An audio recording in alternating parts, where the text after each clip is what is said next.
ya, tú quieres hacer un enfoque mixto. ¿Por qué no ahora en tu tesis de pregrado te enfocas en la parte cualitativa y luego en tu tesis de maestría trabajas el otro enfoque? Porque una parte bien importante que nos comentan las personas es que su tema de tesis o en este punto tiene que ser algo innovador. Porque no estamos escatimando en guardar secretos. El otro día conversaba, Edu, con alguien que está dedicado a la lectura veloz y me comentaba que en la institución donde trabaja son muy recelosos con los hacks. 7 años de experiencia y más de 1000 tesistas titulados nos han permitido gestar este podcast. Bienvenidos una vez más a este segundo episodio en el cual compartiremos información relevante para que puedan hacer un tema de tesis de altísima calidad. Hola Edu, ¿cómo estás? ¿Qué tal, Estil? ¿Cómo estás? En este segundo episodio ya vamos a trabajar acerca de los enfoques metodológicos. Vamos a entendiendo que ya hemos gestado un tema de tesis, ¿cuál es el siguiente paso de este tema? ¿No? Es por eso que en este segundo episodio vamos a trabajar los enfoques metodológicos. Desde ya podríamos adelantar que se trata del enfoque cualitativo y el enfoque cuantitativo, que seguro son conceptos que han escuchado y que a algunos de ustedes les ha parecido absolutamente abrumadores. Sin embargo, en este episodio vamos a develar qué es un enfoque cualitativo, qué es un enfoque cuantitativo. ¿Existe como tal un enfoque mixto o es algo que solo para ciertos autores es válido? Vamos a discutir acerca de cómo esto influye, cómo la elección de estos enfoques influye en el éxito de nuestra tesis. Edu, ya tengo el tema de tesis. ¿Cómo escojo el enfoque? ¿Qué criterios debería tener para la elección del enfoque? Sí, eso es un paso muy importante en la elaboración de tu proyecto de investigación, tu tesis. Una vez que terminas las características del fenómeno, estudiar del problema, justamente ya lo hemos conversado en el anterior episodio, una vez que ya se determina, para mí es muy importante analizar cómo vas a estudiar este fenómeno, ¿ok? Este fenómeno puede ser cuantificado, o es mejor estudiarlo desde sus cualidades con otro enfoque, ¿no? Y ahí te das cuenta que ya voy usando la palabra cuantificar para cuantitativo o cualificarlo desde sus propias características, ¿no? Claro, yo creo que ese es un buen punto de partida para entender esto, ¿no? Yo recuerdo que cuando apenas me iniciaba en investigación hace muchos años, tenía este conflicto de disgregar bien cuándo es cualitativo y cuándo es cuantitativo, y me ayudó bastante el libro de Hernández Sampieri, de Hernández Fernández Baptista. En ese tiempo, pues el del 2010 fue el que revisé, ¿no? Porque luego ya salió la versión actualizada en el 2014 y explicaba de esta manera, ¿no? Guiémonos por la etimología del concepto. Si nosotros hablamos de algo cualitativo, estamos pensando en cualidades, es decir, características y todo lo que viene detrás de esto. En cambio, si hablamos de cuantitativo, creo que el quantum sería ese concepto que nos puede ayudar a entender mejor. Algo que puede ser cuantificado, algo que puede ser medido. Y como tú decías, una vez que ya tenemos el tema de tesis, tal vez a partir de esto podemos seguir problematizando, creo, para ver qué queremos descubrir sobre este fenómeno de estudio. Hace rato, mientras pauteábamos, hablábamos, por ejemplo, de la esquizofrenia, ¿no? Y pasa algo con la esquizofrenia. Si queremos problematizar este asunto, podríamos tocarlo de manera cuantitativa, pero también de manera cualitativa, ¿no? Entonces, ya es algo que vamos a trabajar dentro de unos minutos cuando hagamos algunos ejemplos en carreras, pero quería que esto del quantum y de la cualidad quede claro para poder continuar. Entonces, en esquizofrenia, por ejemplo, si quisiéramos problematizar sus características y cualidades, lo haríamos desde un enfoque cualitativo. En cambio, si quisiéramos medir algo dentro de la esquizofrenia, tal vez los niveles de cortisol en una crisis esquizofrénica, sí estaríamos más en un enfoque cuantitativo, ¿no? Creo que esa gran diferencia es el punto de partida para poder entender qué es un enfoque cualitativo y qué es un enfoque cuantitativo de tesis. Sí, y creo que un poco lo que va a guiar nuestra elección para ello, y también lo conversábamos, es las referencias, ¿no? ¿Qué otras investigaciones hay al respecto? Porque pueden haber investigaciones ya demasiado extendidas y abarcadas desde lo cuantitativo y es más rico a veces ya abordarlo desde lo quali, ¿no? Claro. O viceversa. Hay estudios que ya son muy abiertos, muy cualitativos, que ya ha sido explorado desde diversos enfoques por diversos autores. Ahora quizás un enfoque cuantitativo y que permita hacerlo un poco más objetivo nos va a ayudar a dar ese salto de calidad, porque una parte bien importante que nos comentan las personas es que su tema de tesis o en este punto tiene que ser algo innovador, y la innovación también pasa por ahí, saber elegir adecuadamente el enfoque de estudio. Sí, sí, hablando de qué tanto se ha estudiado, justo tomé nota para cuando entremos a los ejemplos, lo que pasa con el daño moral, bueno, ya lo tocaremos después, pero es cierto, el hecho de que algo ya esté muy estudiado, si tú sigues en esa continuidad de estudiar de la misma forma en la que lo hicieron otros investigadores, tu asesor te va a decir que de nuevo tiene tu trabajo. Exacto. ¿No? O puede ser que tu asesor no lo haya visto y bacán, ¿no? Pasa por el asesor y llega a los jurados y uno de los jurados te dice, este tema ya se ha hecho, mira, 20 investigaciones, es más, en tus antecedentes de investigación has citado tesis que han hecho exactamente lo mismo que tú estás haciendo. ¿Qué de nuevo tiene esto? En este escenario, y para poder antelar esta problemática que puede venir con el asesor o los jurados, es mejor que desde el principio pensemos en qué tanto se ha estudiado esta problemática y desde qué enfoque ha sido estudiado. Porque puede ser que algo que se estudia mucho como la productividad laboral, hayan cientos de tesis que haya estudiado este problema desde una perspectiva, desde un enfoque cuantitativo. Claro. Y si tú de pronto agarras la parte cualitativa de este fenómeno de la productividad laboral, seguramente podría ser una investigación bastante rica, y cuando tu asesor te objete y te diga, productividad laboral, todos estudian productividad laboral, disculpe, señor asesor, nuestra forma de haber estudiado esta problemática es desde un enfoque cualitativo. Con eso, ahora quisiera hablar de algo que para mí es un problema, Edu, y es el denominado enfoque mixto. ¿Por qué? Te explico primero por qué para mí es un problema. Yo considero que la ciencia puede avanzar desde un enfoque cualitativo, desde un enfoque cuantitativo, y cuando tú quieres mezclar ambos, mejor haces dos investigaciones. Es mi manera de verlo, ¿no? Es lo que siempre a mis estudiantes yo les dije. Ya, tú quieres hacer un enfoque mixto. ¿Por qué no ahora en tu tesis de pregrado te enfocas en la parte cualitativa y luego en tu tesis de maestría trabajas el otro enfoque, ¿no? O viceversa.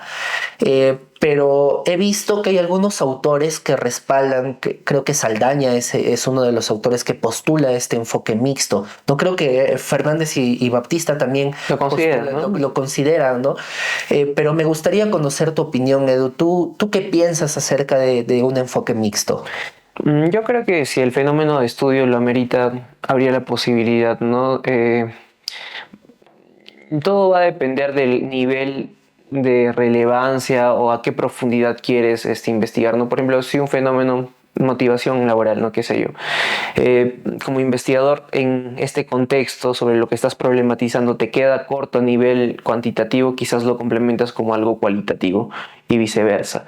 Para mí depende mucho el trabajo de campo que va haciendo la persona, ¿no? Y qué tan necesario se hace ese enfoque mixto. Pero no hay, o desmiénteme por favor, instrumentos que midan a nivel cualitativo y cuantitativo al mismo tiempo, o sí hay. No, tendrías que ser dos instrumentos. Exacto. Por ejemplo, quieres medir la motivación laboral en un enfoque mixto. Tendrías que hacer un instrumento para medir la parte cualitativa y otro instrumento para medir la parte cuantitativa. A eso iba. Si nuestros tesistas, los que nos están viendo, quieren una tesis rápida, efectiva, ¿para qué involucrarse en un enfoque mixto? ¿No sería mejor que simplemente escojan uno de estos dos instrumentos y solo estudien uno de los lados, de tal forma que pueden titularse más rápido, pueden hacerlo más fácil? Sobre todo para aquellas personas que son nuevas en el mundo de la investigación, porque recordemos que mucha parte gran parte de nuestros tesistas son personas que no han tenido experiencias de investigación previas. Entonces, el hecho de involucrarlos en un enfoque mixto, creo que es llevarlos hacia un problema cuando lo pueden resolver de manera más fácil solo escogiendo o cualitativo o cuantitativo. Sí, tal cual, como lo dices, ¿no? Es mucho más viable, es mucho más práctico elegir un enfoque y guiar toda tu investigación. Es más efectivo, más eficiente también en cuanto a plazos y obviamente si el objetivo es querer titularse. Evidentemente ya hay tiempo para este tipo de investigaciones que, como digo, no se va evaluando en el día a día. Ok, si este día sí me queda corto el enfoque cuantitativo, lo complemento con un enfoque cualitativo y viceversa. Entonces, pero sí, corroboro lo que dices, es mejor elegir uno y guiar la investigación por ese enfoque, es más eficiente. Bien, ahora que tenemos más claridad sobre cuándo es un enfoque cualitativo y cuándo es un enfoque cuantitativo, podríamos ayudar tal vez a nuestra audiencia un poco con algunos tips, algunos hacks investiga de cómo elegir el enfoque metodológico adecuado. Te suelto una que es mis favoritas de cómo escoger, es pensar en la naturaleza del fenómeno de estudio. Creo que tú tienes por ahí otra técnica más enfocada hacia la solución. Yo más bien me enfoco más en el problema. Y ahí esto es algo eminentemente particular porque nuestra metodología hacia los tesistas es mixta, ¿no? Claro. Les enseñamos a pensar en el problema y en la solución, pero particularmente mi favorito es pensar en el problema. Y aquí podríamos, para que se entienda mejor y no involucrarnos tanto en cuestiones epistemológicas profundas, trabajarlo con un ejemplo. ¿Ya? Me gustaría hablar acerca de la indemnización por daño moral. La indemnización por daño moral es un fenómeno del derecho que dentro de la institución jurídica de la responsabilidad civil se trabaja, ¿no? Y la indemnización por daño moral señala que cuando alguien te lesiona, por ejemplo, te chocó el vehículo, hay una parte afectada que no tiene que ver con lo material, es decir, se dañó el vehículo, se dañó tu tiempo porque tal vez tenías que entregar un trabajo importante, pero fuera de esto se daña el espíritu. Esto es lo que postula el daño moral en esencia. ¿No? Entonces, si nosotros quisiéramos problematizar acerca de este fenómeno del daño moral, en el derecho existen dos posiciones fuertes. Aquellos que piensan que no se debe indemnizar el daño moral, como es mi posición, yo no creo que se debe indemnizar, pero hay una gran parte de juristas que creen que sí se debe indemnizar el daño moral. ¿No? Entonces, si nosotros pensamos en esta problemática, y queremos estudiar acerca del daño moral, los estudiantes de derecho que nos estén viendo, ¿cómo podrían escoger el mejor enfoque metodológico? Yo pienso en la naturaleza del problema y haría preguntas como las siguientes. ¿Qué características tiene el daño moral? ¿No? Entonces, si nosotros queremos averiguar las características, ¿en qué enfoque estaríamos? En un enfoque cualitativo. Claro. Pero si nosotros quisiéramos hablar de cómo cuantificar el daño moral, porque ¿qué es lo que pasa con este fenómeno? El juez agarra y evalúa el caso y dice, bien, en vista de estos factores, la petición del abogado ha sido que se indemnice el daño moral en base a 12.000 soles, de acuerdo. Pero ¿qué estándares toma este abogado? ¿En qué criterio se ha basado? Porque seguramente muchos abogados lo han hecho simplemente por cuestiones subjetivas, ¿no? Entonces, yo quisiera problematizar la medición del monto que se indemniza el daño moral, ya sería Cuantitativo. cuantitativo, ¿no? Entonces, por más de que sea derecho, podemos ver que también es válido una tesis con carácter cuantitativo, ¿no?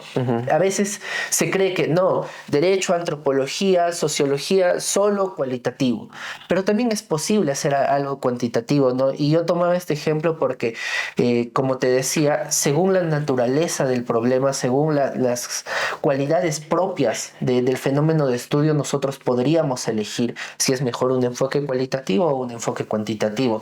Ahora, ¿qué es más fácil, un enfoque cualitativo o un enfoque cuantitativo? Yo creo que en este ejemplo sería depende, ¿no? Porque muchos pueden decir, un enfoque cuantitativo es fácil, solo, no sé, aplicas cuestionarios y luego procesas en el SPS y ya está, ¿no? Y ya tienes una tesis de éxito en un enfoque cuantitativo. Pero me gustaría ahora, Edu, que nos puedas tal vez brindar un ejemplo de cómo en una tesis o en un problema sería más difícil agarrar la parte cuantitativa que la parte cualitativa. A ver, creo que me gustaría primero empezar enumerando para mí cuál es importante de los enfoques, ¿no? Por ejemplo, hablabas un poco del pensamiento en la naturaleza. Yo, si bien me parece igual de importante, yo valoro mucho la revisión de bibliografía, ¿no? Si la bibliografía me dice, me respalda de manera consistente que el camino es elegir lo cuantitativo, vamos por ahí, ¿no? Y viceversa, ¿no? Si el estudio ha sido constantemente estudiado desde lo cualitativo, bueno, vamos por ese camino. ¿Y por qué? Porque ya tenemos de base algo metodológico, un camino metodológico que podemos guiarnos, y eso es a nivel de viabilidad, a nivel práctico es mucho más sencillo, ¿no? Ahora, ¿cuándo el enfoque cuantitativo se hace denso, realmente denso? Cuando primero la cantidad de datos es inmensa, por ejemplo, eso es un factor. Cuando ya hablamos de miles de personas para procesar los datos, eso es algo ya denso. Cuando son múltiples variables, en economía tenemos muchos casos, ¿no? Por ejemplo, determinantes del desempleo. No te puedes quedar simplemente con nivel educativo, pero esto a nivel de pregrado incluso se queda corto, ¿no? Tienes que enumerar otras variables que pueden ser estudios secundarios, notas, de dónde vienes, de dónde has vivido, de qué procedencia, si eres de Lima, si eres de provincia, si has vivido en una zona urbana, rural, y miles de factores que los economistas seguro nos pueden complementar aún más. No, y ese tipo de estudios cuantitativos son mucho más densos, ¿no? Implica regresiones, econometría, resultados estadísticos complejos. Y eso es, por ejemplo, un lado que igual se complejiza bastante, ¿no? Y a nivel cualitativo, cuando ya usas softwares para procesar la data cualitativa, igual se hace denso. Sí, sí, sí. Muchos quizás nos estén escuchando, asesores o quizás personas, y se lo piensan, ¿no? Dice, pero es una entrevista como tal, no te digo, y como se dice, a la chalaca hago tu procesamiento, ¿no? Pero ya seguramente asesores un poco más rigurosos nos digan, ok, pero ¿cuál ha sido tu metodología para abordar esta entrevista, ¿no? ¿Cómo has sacado los insights más importantes, ¿no? ¿Cuál ha sido tu metodología, ¿no? Y a nivel cualitativo Claro, o la misma construcción del instrumento cualitativo, ¿no? Porque para construir un instrumento cualitativo hay que estudiar teorías que respalden la construcción de este instrumento. Y a veces no basta con una teoría puede ser insuficiente, hay que revisar más. Hay que, como tú dices, recolectar los insights más poderosos de cada teoría y en base a esto construir un instrumento alturado. Entonces, todo este escenario hace que una tesis cuantitativa o una tesis cualitativa puede ser fácil o puede ser difícil. Exacto. No depende del enfoque que escojas. Y eso es algo que hay que tener en cuenta en el momento en el que escogemos nuestro enfoque metodológico. No pensemos, ya yo voy a escoger cuantitativo porque es más fácil, porque solo es cuestionarios. O voy a escoger cualitativo porque solo son entrevistas. Hay más allá de todo esto, ¿no? Entonces, la pregunta correcta para escoger el enfoque cuantitativo o cualitativo, ¿cuál sería? Yo postulo que sea ¿a qué tengo acceso? Tengo acceso, y volvemos al primer episodio, ¿no? ¿Qué tan fácil es acceder a esta data? Porque de eso dependería. Si, por ejemplo, yo solo voy a poder acceder a una muestra de 5 personas, me conviene tal vez el enfoque cualitativo, ¿no? Y trabajar en base a entrevistas a estas 5 personas. También. Y si yo tengo, por ejemplo, soy de la carrera de educación, ya pensemos en la carrera de educación. Y yo tengo por ahí un primo que es director de una institución educativa y que me da acceso a la data de toda la institución educativa. Tal vez me conviene aplicar cuestionarios, ¿no? O test para los niños, de tal forma que el enfoque cuantitativo sería el más alturado según mis propias posibilidades de acceso a data, ¿no? Entonces, para concluir este punto, yo creo que la elección del enfoque cuantitativo o cualitativo depende, uno, de la capacidad bibliográfica que tengas, dos, de la capacidad en cuanto a acceso a los datos en sí, sea una institución pública, una institución privada o un contexto como una ciudad, porque también hay tesis que trabajan la zona rural de tal distrito, de tal provincia. Entonces, si tenemos acceso a esa data, debería eso ser algo importante para decidir, ya, ¿lo voy a estudiar cualitativa o cuantitativamente, ¿no? Me estaré olvidando de algo, Edu, para la elección del enfoque. Creo que esos son los hacks más relevantes. La disponibilidad, los antecedentes. Mencionabas algo de la problematización del fenómeno, que también lo puedes tomar en cuenta y dialogar, ¿no? Esos 3 factores creo que para no perder de vista también por ahí los intereses que tengan los autores, ¿no? Claro.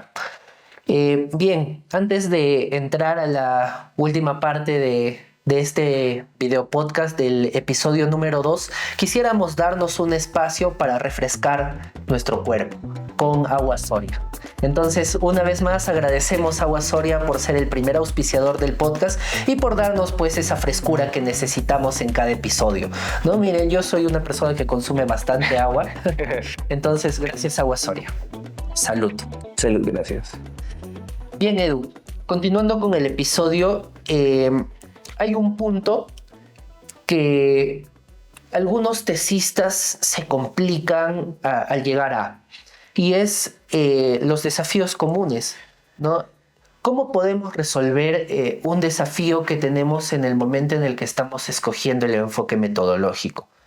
Ya pensemos, por ejemplo, en la dificultad de recopilación de datos. Por ejemplo, ¿no? Si yo quiero recopilar datos y no puedo, es mejor cambiar de enfoque. ¿En eso estamos de acuerdo? Sí, totalmente. Es mucho mejor pensar en la viabilidad. Antes, a veces se ponen soñadores también los tesistas, ¿no?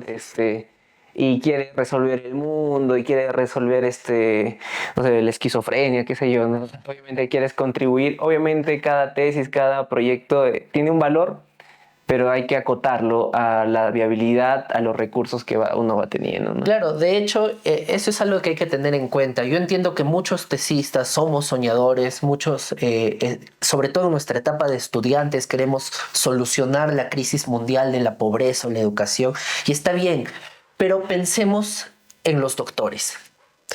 Una persona que está haciendo una tesis de doctorado, en el momento en el que está desarrollando su investigación, revisa todas las investigaciones previas que se hayan hecho. Entonces, entre estas investigaciones puede estar la tuya, porque cuando queremos, por ejemplo, construir una teoría, necesitamos muchos pequeños respaldos para la construcción de esta teoría. Entonces, una tesis de doctorado puede estar tranquilamente revisando tu tesis de pregrado.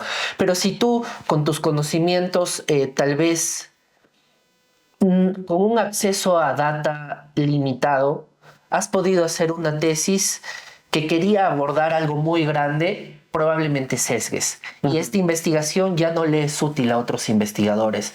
A lo que voy es que para un investigador, lo más importante es todas las investigaciones que tenga alrededor.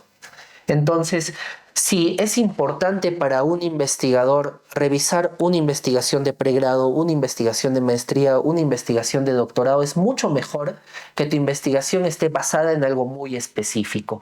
Es por eso que nosotros siempre trabajamos esto con nuestros usuarios, ¿no? Les metemos en la cabeza la idea de que el hecho de que sea una tesis muy específica no significa que tu tesis sea de poco valor. Más bien, cuando es muy específica tiene mucho más valor porque estás trabajando una problemática de un grupo pequeño. Entonces, cuando ya en tu tesis de maestría o de doctorado quieras abordar la problemática de manera más grande, va a servir. No va a servir que lo hayas trabajado en pregrado o en la maestría en un grupo bastante específico. Sí, mira, dos cosas, ¿no? Experiencia propia. En mi tesis de pregrado, obviamente me dificulté mucho por la población de estudio, ¿no? Personas con esquizofrenia. No, obviamente era soñador, me gustaba ese tema, y ya me agencié de uno y otro momento para poder llegar a la población y demás. Pero a la larga pude haber elegido otra población más accesible que pudo haber hecho más viable, ¿no? En lugar de pasar por tantas problemáticas con los lugares. Por otro lado, también hay proyectos de tesis bien innovadores y acotados, ¿no? Por ejemplo, por ahí en la universidad una persona desarrolló una tesis para ahondar en el duelo relacionado a las mascotas. No, obviamente todas las personas pasan por procesos de duelo y las mascotas también, ¿no? Hay personas que han pasado por la pérdida de alguna mascota y es algo interesante. Cualquier persona ha tenido mascota y ha pasado por ese proceso de duelo. Entonces es ser un poco creativos, buscarle el gancho ahí a las investigaciones. Y ahí engancharía con lo que hace rato estaba mencionando, ¿no? Ya, pensemos en un doctor en psicología que está trabajando una tesis denominada tipología de duelo. Ya está hablándome de constructos teóricos basados en tipos de duelo. Esa tesis de duelo por las mascotas definitivamente le va a servir a este doctor para que cite esta tesis y diga, en el caso de que una persona esté afrontando duelo por la pérdida de una mascota, se ven las siguientes características. Entonces, en su construcción teórica es válido. Claro. Es por eso que las investigaciones específicas son tan importantes. Por eso, si un desafío para escoger nuestro enfoque metodológico es el acceso a la data, definitivamente debemos tener en cuenta este fenómeno, ¿no? Si no tengo data y quiero hacer, por ejemplo, una tesis con enfoque cuantitativo, pero la data que tengo es muy pobre, tengo acceso a muy pocas personas, no hay problema en que trabajemos la parte cualitativa. Y dentro de la parte cualitativa incluso podríamos agarrar el aspecto más específico para que en el momento en el que en mi investigación de posgrado tal vez quiero continuar con el mismo tema y quiero abordarlo desde la perspectiva cuantitativa, tal vez ahí estoy trabajando con un grupo grande y tengo acceso a mayor data, ¿no? Entonces, los desafíos no debemos verlos sino como oportunidades. Exacto. Cuando estén haciendo una tesis de pregrado y no sepan nada de investigación y el acceso que tengan a la data sea limitado, no vean la elección del enfoque como un problema, sino más bien véanlo como una oportunidad de trabajar un escenario muy específico. Esto definitivamente nos va a ayudar a, si yo tengo acceso a aplicar cuestionarios, enfoque cuantitativo. Si tengo acceso a aplicar entrevistas porque mi muestra es pequeña, enfoque cualitativo y ya está. No hay mayor problema con esto, ¿no? Este episodio nos ha permitido conocer más a profundidad cuándo trabajar con un enfoque cualitativo, cuándo trabajar con un enfoque cuantitativo. También nos ha permitido ver cuál es un enfoque mixto y cuándo se trabajaría con un enfoque mixto. No lo recomendamos abiertamente, pero ojo, eso no significa que no sea válido. Es completamente válido trabajar con un Y de hecho mixto. tenemos usuarios que hemos tenido experiencia ya desarrollando este tipo de estudios y es cuando se requiera, ¿no? Cuando se requiera y se puede hacer. Claro que se hace. O sea, definitivamente no es que, no, tu tesis es de enfoque mixto, mejor no trabajarlo jamás. No, Si no, tu tesis es de enfoque mixto, ok, aceptemos el reto y hagámoslo. Pero necesariamente conoce que tiene estas implicancias. Exacto. No te vas a topar con todos estos muros. Si quieres derrumbarlos, tienes a un equipo suficiente de profesionales que te van a apoyar a sobresalir de esta pequeña problemática. Y en todo el episodio no hemos hablado tanto de las tesis con enfoque mixto porque yo he visto que se trabaja mucho más en las tesis de ingeniería. Y no sé si se han dado cuenta que no hemos tenido ejemplos a nivel de ingeniería. No quiere decir que no conozcamos cómo funcionan los enfoques metodológicos en una tesis de ingeniería, sino que queríamos anunciar que para el siguiente episodio vamos a tener como invitado a nuestro coordinador de proyectos académicos enfocado en los proyectos de ingeniería para que pueda ayudarnos a vislumbrar más y con mayor criterio este fenómeno de los enfoques. Entonces, en el siguiente episodio trabajaremos acerca de cómo trabajar el enfoque metodológico en una tesis de ingeniería. Para terminar, quisiera concluir en agradecer a toda la pequeña audiencia que se va gestando en este podcast. Les agradecemos bastante porque queremos que este conocimiento sea compartido y extrapolado a todas las personas que lo necesiten. Nosotros, este contenido, estos pequeños hacks que les estamos dando son conocimiento que hemos albergado durante muchos años de experiencia trabajando con tesistas de pregrado, maestría, doctorado, escribiendo papers, asesorando papers, trabajando con diversas ramas profesionales. Y la verdad es que con esto no tenemos más intención que educar. Entonces, el hecho de que ustedes puedan compartir este podcast a personas que lo necesiten les va a servir un montón, porque no estamos escatimando en guardar secretos. El otro día conversaba, Edu, con alguien que está dedicado a la lectura veloz y me comentaba que en la institución donde trabaja son muy recelosos con los hacks. Yo creo que ese tiempo de ser receloso con los hacks, con los tips, claro, ya quedó en el pasado. Sí. Antes funcionaba ser cauteloso con la receta secreta, incluso se hablaba en nivel gastronómico de no guardar la receta y los ingredientes, pero ahora ya es algo que se da abiertamente en una sociedad tan líquida, con tanta información, con la globalización ya establecida, no serviría de nada guardar conocimiento. Es por eso que este podcast también nos permite dar ese conocimiento abiertamente y de verdad no estamos escatimando en guardar ningún secreto. Todos esos pequeños detalles que les hemos dado son conocimiento que otros podrían ser recelosos. ¿Para qué? El otro día vi una publicidad que decía: una tesis bien hecha demora 400 horas. Mentira. Se puede hacer en 10 horas, en 5 horas, ¿no? Depende de la complejidad. Claro que hay investigaciones que van a tomar 200, 300 horas en elaborarse y está bien. Pero el hecho de hacer nublado este tema de la tesis ya basta. ¿No? Sí. Creo que ya basta, creo que es momento de decir la verdad. Entonces, por ahí vamos a dejar un tiempo en el futuro, un episodio, de mostrar lo que los asesores y los jurados universitarios no quieren que sepas y lo que las empresas que hacen tesis no quieren que sepas. Ya basta, ¿no? Hay que hablar con transparencia, hay que decir cómo son las cosas, cómo funciona el mundo y el ecosistema de las tesis y dar a los espectadores lo que necesitan y no con un afán de vender, sino con un afán de educar.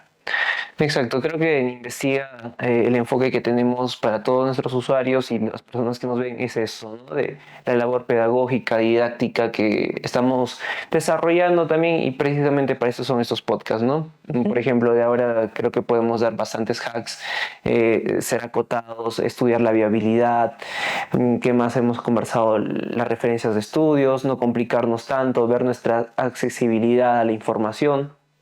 Y que son datos que, como dice Steel, lo hemos recapitulado o recogido con muchos años de experiencia, con muchos usuarios de éxito. Entonces, precisamente estos podcasts nos van a ayudar a ello, ¿no? Muchas gracias, más bien, que están ahí. Gracias por ver este episodio y nos encontraremos en el siguiente, donde trabajaremos los enfoques metodológicos específicamente para tesis de ingeniería. No olviden seguirnos en todas nuestras redes sociales y escuchar el episodio en Spotify, en YouTube y en todos los canales podcaster del mundo. Muchas gracias. Chao, chao.